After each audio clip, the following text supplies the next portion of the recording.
Investigasi untuk mengungkap kasus kematian dosen Universitas 17 Agustus Untag Semarang, Dwinanda Lincia Levi, terus dilakukan polisi.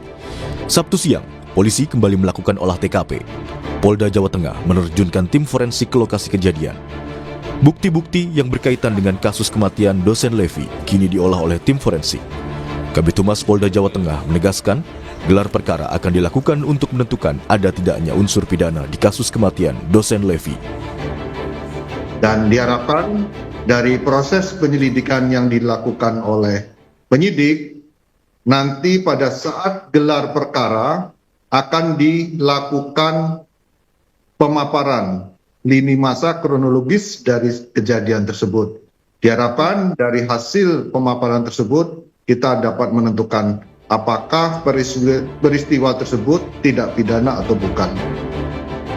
Kriminolog Universitas Indonesia Hanifah Hasna menyoroti keberadaan saksi yang juga merupakan polisi saat jenazah dosen Levi pertama kali ditemukan, serta kejanggalan terkait nama dosen Levi yang ternyata satu kartu keluarga dengan saksi. Ini yang masih harus diselidiki oleh pihak kepolisian. Apakah keberadaan saksi ini mengetahui bahwa kondisi korban ini memang diketahui sakit tetapi tidak menolong atau memang tidak tertolong, atau memang ada aktivitas-aktivitas fisik yang membuat korban menjadi lemah sehingga kehilangan nyawanya. Lalu ada penyimpangan administrasi yang saya lihat di sini, bahwa korban ini tiba-tiba masuk dalam KK si saksi. Ini kan berarti ada penyimpangan struktural di sini, bahwa ketika seseorang yang dianggap sebagai seseorang yang mendapatkan simpati saja, tapi simpatinya sampai 5 tahun, itu secara objektif kan masih aneh.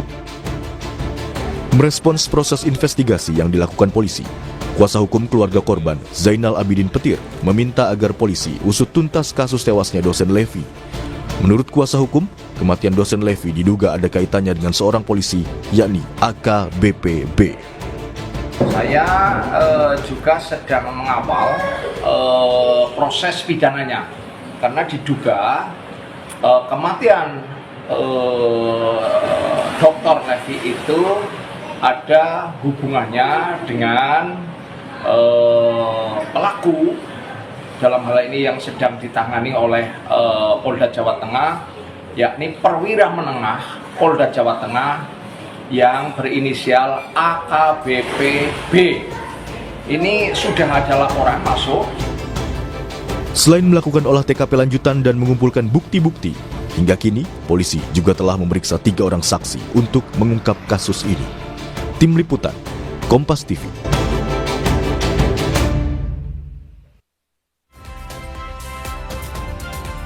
Hingga kini polisi masih menyelidiki penyebab kematian dosen Universitas 17 Agustus atau Untag Semarang di sebuah kamar kostel. Sorotan terbaru ini tertuju pada saksi yang merupakan seorang polisi yang berada di TKP saat jenazah ditemukan, serta nama dosen Levi yang ternyata satu keluarga dengan saksi. Kita akan bahas bersama dengan kriminolog Universitas Indonesia, Adrianus Meliala. Selamat pagi, Prof. Adrianus. Selamat pagi, Mas Breman. Ya. Maaf.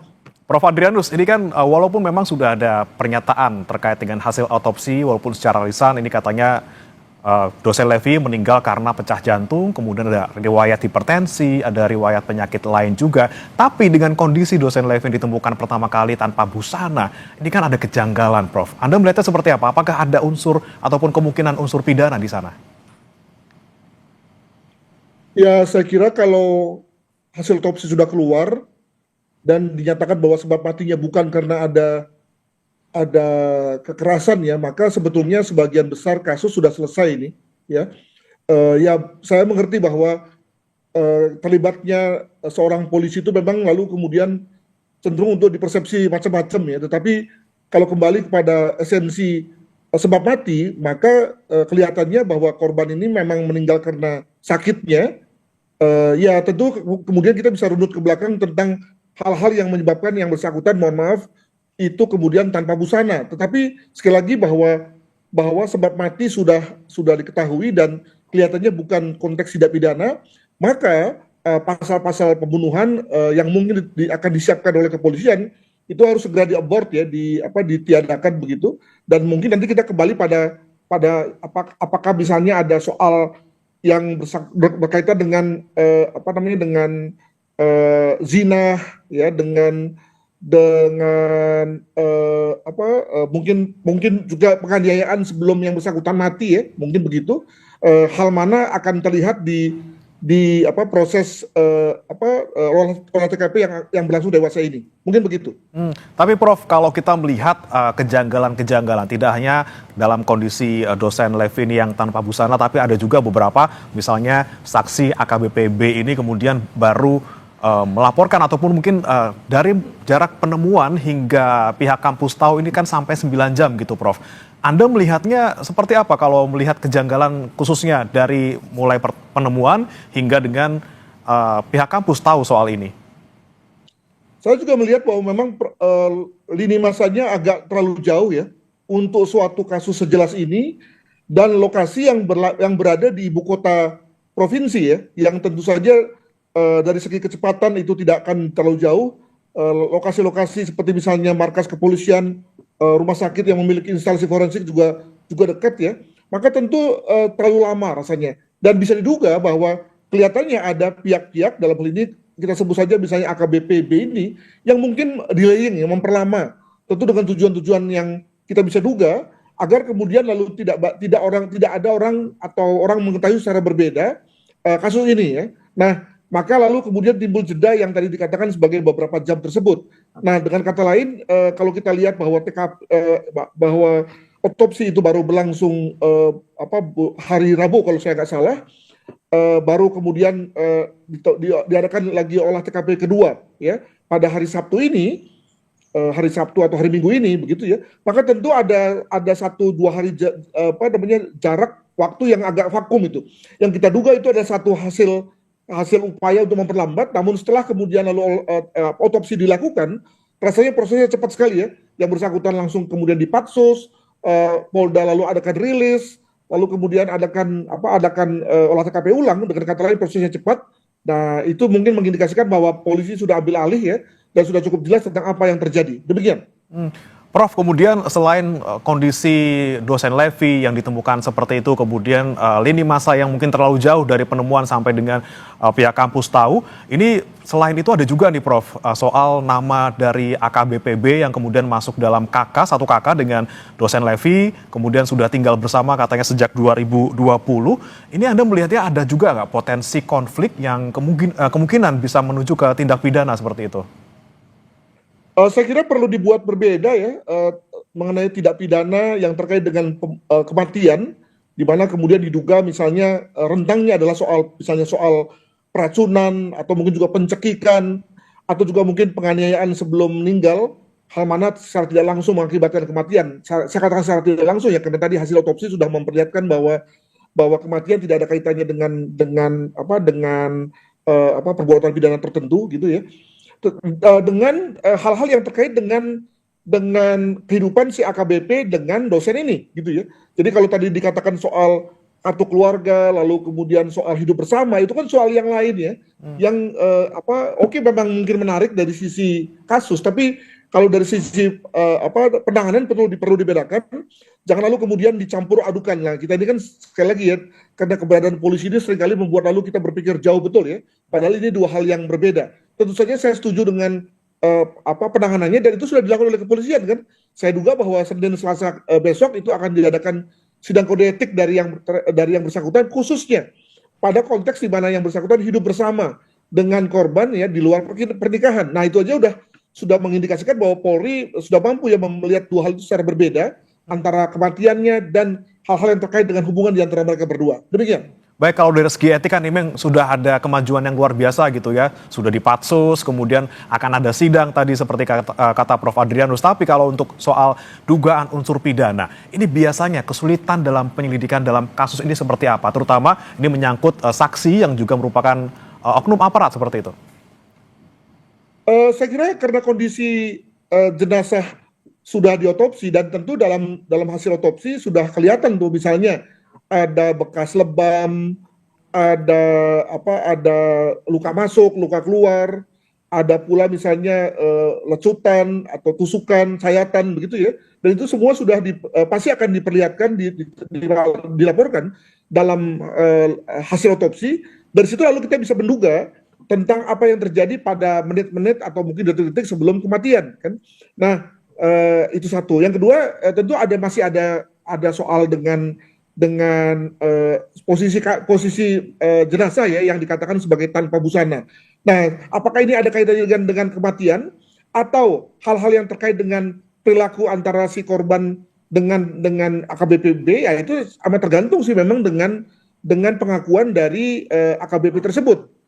Apakah itu memang ada kaitannya dengan sesuatu yang bakal mengimplikasikan ya pasal-pasal baru terhadap si AKBP B? Saya tidak tahu. Atau apakah itu lalu kemudian akan menjerat AKBP B sebagai pihak yang sudah tahu sakit tapi nggak nolong gitu ya? Itu juga lalu kemudian bisa ke sana. Nah, mungkin sekali mengapa lalu kemudian AKBP ini seperti ya, ini dugaan saya, menahan pemberitahuan, menahan penginformasian kasus ini kepada pihak-pihak berwajib, mungkin dari segi itu ya. Dia tentu tahu bahwa dia tidak mungkin menyembunyikan kasus ini, tapi mungkin dia berpikir-pikir tentang gimana ya skenario agar kemudian lalu dia bisa lepas daripada implikasi kasus. Nah, maka ada kemungkinan misalnya begini ya, ini sekedar kemungkinan bahwa soal tanpa busana itu adalah sesuatu yang dilakukan setelah yang bersangkutan mati, ya. Dengan kata lain bukan sesuatu yang spontan, tapi memang disiapkan oleh AKBP B sebagai pihak yang konon katanya menyaksikan kematian atau berada di lokasi pada saat kematian, maka kemudian dibuatlah situasi sehingga TKP itu seperti itu, tanpa busana dan yang lain-lain, sehingga kemudian lalu polisi berpikir tentang hal yang lain-lain, dan amat tergantung pada kesaksian si AKBP, hal mana tentu saja kesaksiannya akan meringankan dirinya. Demikian. Berarti yang harus difokuskan tadi ya, Prof ya, terkait dengan kondisi korban yang ditemukan, maksud kami dosen Levi yang ditemukan tanpa busana, dan juga rentang waktu yang jauh antara penemuan dan juga pelaporan, seperti itu. Ya, tapi itu kan bukan unsur pidana ya. Kalau misalnya kita bicara mengenai soal tanpa busana, lalu hubungannya apa dengan sebab mati? Kan nggak ada. Ya, itu lebih terkait dengan perilaku korban dan saksi dalam hal ini AKBP sebelum matinya. Ya, tentu kita sudah menduga bahwa mungkin sekali terjadi hubungan seksual gitu ya.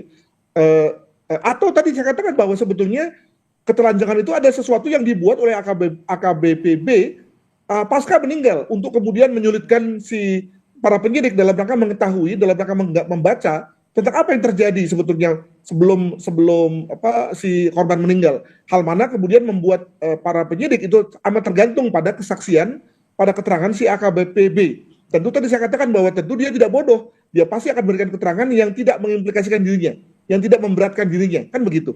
Nah, yang kedua adalah soal lini masa yang agak terlalu jauh, ya saya kira itu mungkin akan masuk pada pertimbangan etik hakim ya, persidangan etik dari sidang Dewan Etik yang kepolisian perihal bahwa yang bersangkutan itu seperti menyembunyikan, seperti menghindari tanggung jawab hukum gitu ya. Tapi saya kira itu juga masih nggak telak ya. Sebab yang paling telak adalah tadi mengenai dia tinggal bersama di luar nikah dengan korban. Demikian. Oke, tentunya asas praduga tak bersalah juga harus kita kedepankan gitu, Prof. Tapi kalau melihat saksi yang merupakan seorang polisi gitu ya, Anda melihat ke depannya apakah ada potensi konflik kepentingan maupun juga ada gangguan dalam independensi penyelidikan? Kalau soal independensi saya kira tidak ya, karena saya yakin bahwa semua orang di Polri pasti sebel ini dengan yang bersangkutan nih. Hari-hari gini Polri lagi disorot ya, tentu saja kasus ini akan makin membuat Polri disorot dan citra Polri akan jatuh. Bahwa yang bersangkutan akan atau terlibat dalam konflik kepentingan ya iya.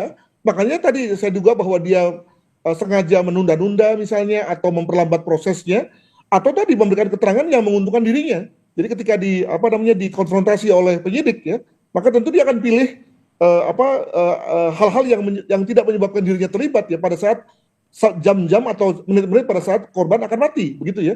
Nah, tinggal kemudian dalam hal ini Polda mencocokkan saja dengan hasil otopsi ya. Nah, kalau kemudian dalam hal ini otopsi tidak menunjukkan kekerasan, tidak ada menunjukkan hal-hal yang mencurigakan terkait dengan kematian korban, ya saya kira hanya berhenti di situ ya, tidak bisa kemudian lalu kemudian kepolisian mengimplikasikan yang bersangkutan secara memberatkan dalam bentuk pentersangkaan yang tambahan ya terkait dengan pasal-pasal baru. Demikian. Oke, tentunya hasil otopsi yang lengkap ini menjadi kunci dalam kasus ini. Apakah ada unsur tindak pidana atau tidak?